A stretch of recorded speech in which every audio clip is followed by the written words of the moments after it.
एक बार की बात है, बेलापुर गांव में अकरम नाम के आदमी की चारे की दुकान थी, जहां गांव के सभी लोग अपने जानवरों के लिए चारा लेने आया करते थे। अकरम बहुत ही मेहनती और एक ईमानदार आदमी था। फिर एक दिन सलीम उसकी दुकान पर आया, जो गांव का ही एक बड़ा जमींदार था। अस्सलाम वालेकुम अकरम, कैसे हो? वालेकुम अस्सलाम सलीम भाई, सब अल्लाह की मेहरबानी है। बताइए कैसे आना हुआ? भैंसों के लिए चारा चाहिए, तो बस वही लेने आया हूँ। जी अच्छा, बस अभी तोल देता हूँ। आज ना हर बार से थोड़ा ज्यादा ही करना। वो क्या है कि मैंने एक नई बकरी खरीद ली है। वाह, फिर तो मुबारक हो सलीम भाई।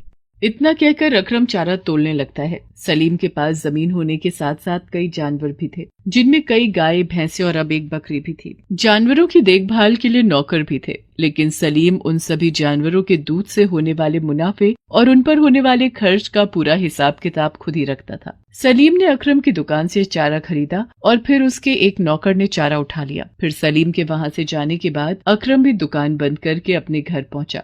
अरे सुनती हो बेगम, कहाँ गई? जी आई, अस्सलाम वालेकुम। वालेकुम अस्सलाम। और बताओ कैसा रहा आज का दिन? जी, मेरे दिन में क्या खास होना है, जैसा रोज होता है वैसा ही था। आप अपना बताइए। बेहतर था, काम काफी था, पर आज सारा चारा खत्म हो गया। तो इसका मतलब आज आप मुनिया के लिए कुछ नहीं लाए? नहीं, आज मैं तुम्हारी मुनिया के लिए कुछ नहीं ला पाया, क्योंकि सलीम भाई ने एक और नई बकरी खरीद ली, तो वही ले गए बचा हुआ सारा चारा।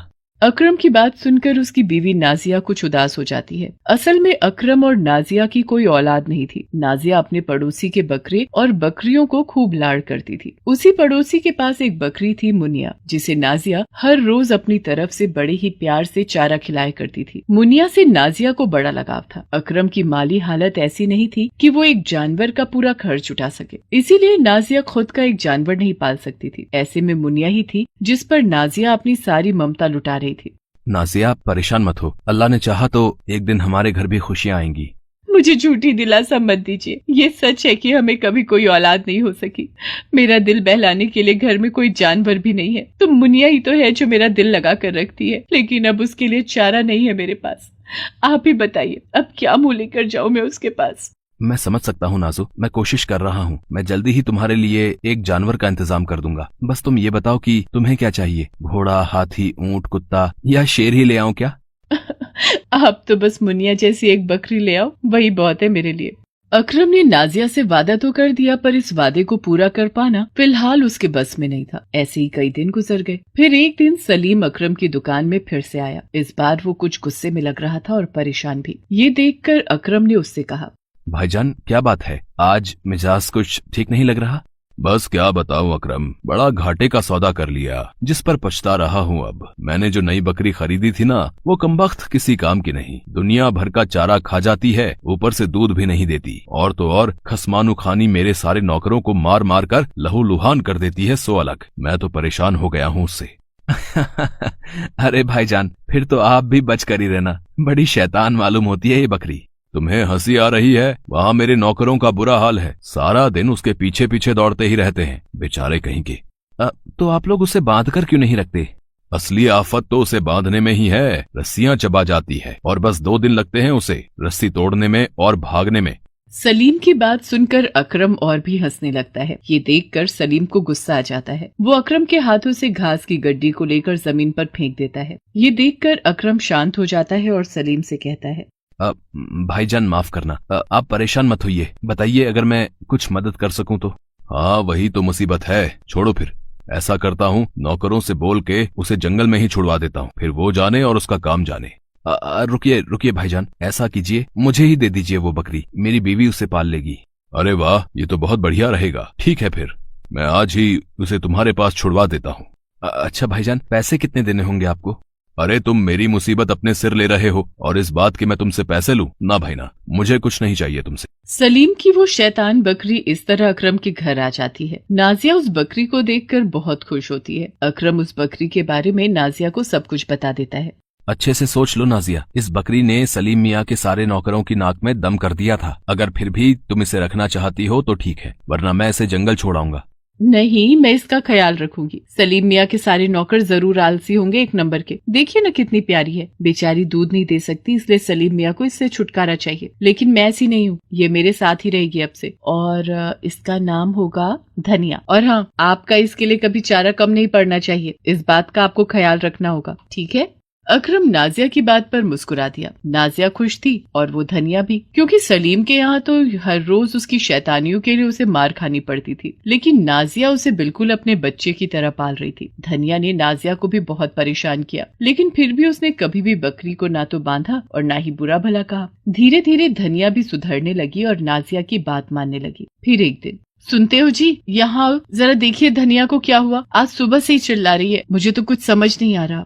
तुम परेशान मत हो, सारा दिन इधर उधर फिरती रहती है, कहीं कुछ उल्टा सीधा खा लिया होगा इसने। पता नहीं जी, लेकिन मैं देख रही हूँ आजकल ये बड़ी शांत सी रहने लगी है। मैं तो कहती हूँ आप जाकर डॉक्टर को बुला लाओ। पर नासिया, डॉक्टर आएगा तो पैसे भी लेगा ना, और फिर फालतू में दवाइयों का भी खर्च होगा। कैसी बातें कर रहे हैं आप? अगर आपका अपना बच्चा ऐसी हालत में होता तब भी क्या आप ऐसा ही सोचते? नाजिया के तेवर देखकर अकरम समझ गया कि उसे डॉक्टर को बुलाकर लाना ही होगा, और वो कुछ ही देर में डॉक्टर को घर ले आया। डॉक्टर ने धनिया की जांच की और फिर बताया, परेशान होने वाली कोई बात नहीं है, आपकी बकरी माँ बनने वाली है, बच्चे 2 हैं तो इसलिए इसे परेशानी हो रही है। डॉक्टर की बात सुनकर नाजिया और अकरम बहुत खुश हुए। इसके बाद से नाजिया धनिया का पहले से भी ज्यादा ख्याल रखने लगी और जल्दी ही धनिया ने 2 तंदुरुस्त बकरों को जन्म दिया। हालांकि धनिया के साथ साथ उन 2 बकरों का खर्च अकरम नहीं उठा सकता था, इसीलिए उसने उन दोनों बकरों को बेचने का फैसला किया। ये बड़े कमाल की बात थी कि वो दोनों बकरे बड़े ही महंगे दाम पर बिके, क्योंकि उनकी सेहत और किस्म दोनों ही बहुत बढ़िया थी। देखा आपने, हमारी धनिया ने एक ही बार में सारा हिसाब चुका दिया आपका। नहीं नाजिया, अब तक इस बेचारी पर जितना खर्च नहीं किया उससे 4 गुना ज्यादा पैसे मिले हैं। ये कहकर अकरम ने धनिया को गले से लगा लिया। इसके बाद धनिया हर साल ठीक वैसे ही 2 बकरों को जन्म देने लगी। ऐसा होने पर अब वो बढ़िया दूध भी देने लगी। नाजिया धनिया को बहुत ही प्यार से रखती थी और उसे कोई कमी नहीं होने देती थी। पूरे गांव में धनिया का चर्चा था, यहाँ तक कि लोग उसे जादुई बकरी तक कहने लगे। अकरम हर बार उन बकरों को बहुत ही अच्छे दामों पर बेच देता, जिससे उसकी माली हालत पहले से बहुत बेहतर होने लगी। फिर एक दिन, अस्सलाम वालेकुम अकरम मियाँ, क्या बात है, आपके तो दिन ही बदल गए हैं। जी, वो बस अल्लाह का करम है।